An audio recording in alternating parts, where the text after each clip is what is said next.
안녕하세요. 오늘은 2020학년도 그러니까 2019학년도 실시한 수능 국어 21번에 대한 이야기를 하겠습니다. 한 21번이 그 오류라고 주장하는 분들이 꽤 많다고 합니다. 여기에 대해서 한번 검토를 해 보도록 하겠습니다. 자, 쟁점이 되고 있는 부분이 어느 부분이냐 하면은 월선헌 16경가 중에서 니은 부분입니다. 이 부분에 니은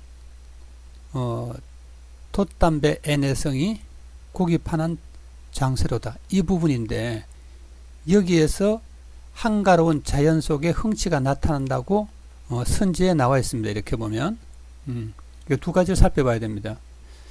자, 여기서 하는 이야기는 이거예요. 한가로운 자연 속 흥치가 나타난다. 그래서 여기서 나타난다는 것은 아니죠. 그럼 뭐가 나타나나요? 여러분 보세요. 돛을 담배가 이 노래 부르는 소리죠. 예. 이 소리가 무슨 소리인가 하니까 고기를 파는 장사의 장수꾼들이 부르는 노래소리다, 이런 뜻이에요. 그건 자연 속에 한가로운 건 특히 아니죠. 특히 자연 속의 흥치라고 보기 어려워요. 자연 속의 흥치라고 보는 것은 또 약간은 뭐 불가능한 건 아닌데, 왜냐하면은 일반적으로 물고기를 파는 사람은 자연을 즐기는 건 아니죠.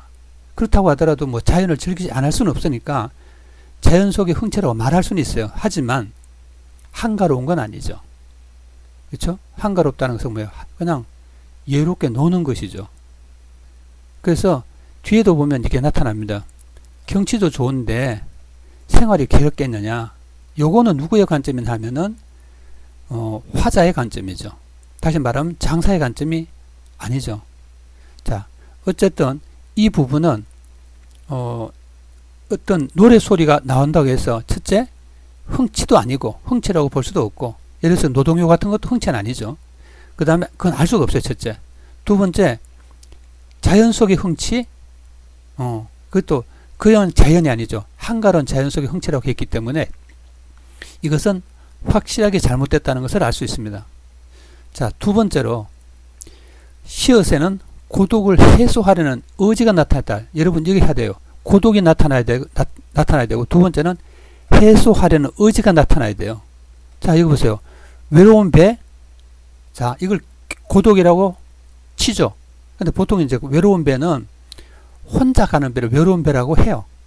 혼자 가는 배. 그러니까 여러 척이 아니고 배 한 척이죠.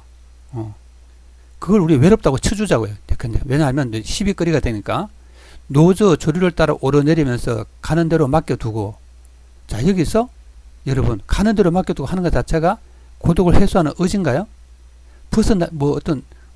어디를 막 일부러 고독의 공간을 벗어나려고 발부둥치는 그런 모습을 볼 수 없잖아요. 그래서 일단 의지는 전혀 나타나 있지 않습니다. 그래서 이것은 확실히 틀린 답입니다. 그럼 우리는 3번이 답일 수 있다고 주장하는 이야기를 한번 들어보도록 하겠습니다. 그러면 실제로 3번으로 넘어가 보겠습니다.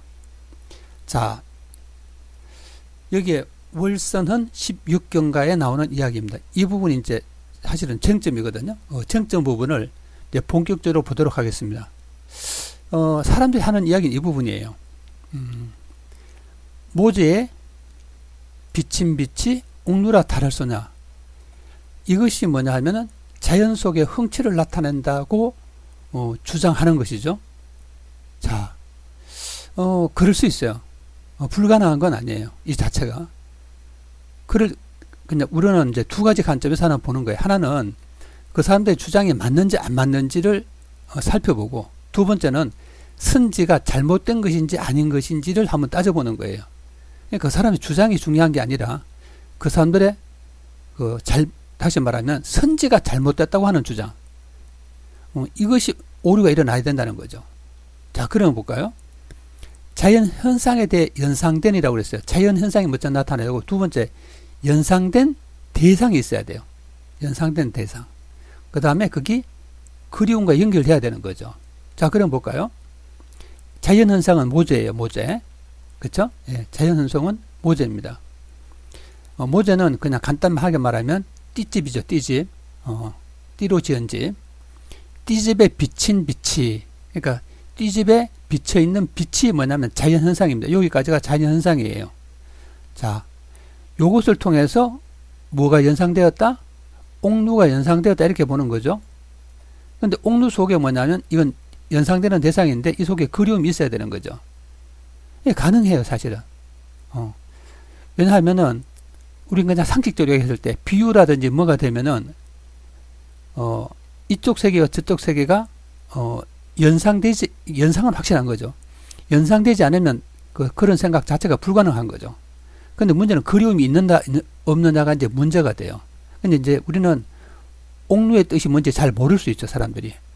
하지만 이제 이것을 이제 사전적 의미로 해석할 수도 있고 아니면 문맥적 의미로 연상할 수도 있어요. 근데 저 뒤에 보면은 임금과 관련된 이야기가 나오기 때문에 그 옥루를 임금이 사는 누가 이렇게 해석을 할 수도 있고, 또 이제 그렇게 해석하지 않고 사전적인 의미로 그 옥루는 옛날에 옥황상제가 사는 집, 혹은 또 문인이나 문신들이 죽어서 도달하는 누각, 이런 식으로 해석을 할 수 있어요.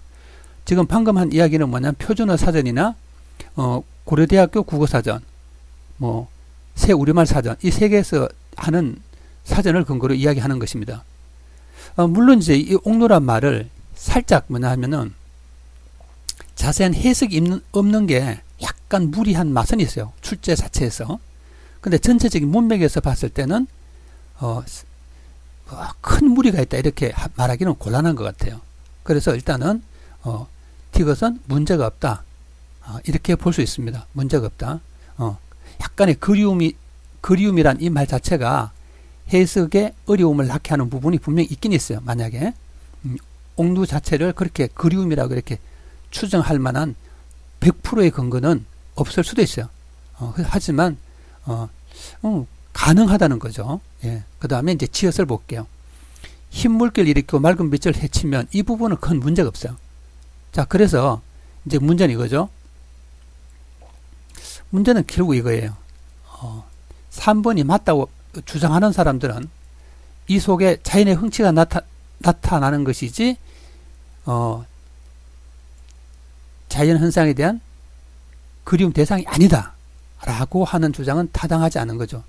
물론 자연 속의 흥치가 어느 정도 100% 안 나타난다 이렇게 말할 수는 없어요. 전체적인 내용을 보면은 흥치가 없는 것은 아닌데 전체적으로 자연 아름답죠. 예를 들어서 저녁에 낙조죠. 낙조, 그죠? 낙조가 아름다운 것은, 빛이 아름다운 것은 아름다울 수 있죠. 아니면 그냥 비치는 빛 자체가 아름답게 느껴질 수 있는 거죠. 자, 어쨌든 3번에는 문제가 없습니다. 자, 그래서 지금 2번이 답이 아니고 3번이라고 주장하는 이 내용 자체가 별로 타당하지 않고 약간 많은 무리가 따르죠. 일단 거리가 멉니다. 자, 이것으로 이게 대한 해설을 마치도록 하겠습니다. 감사합니다.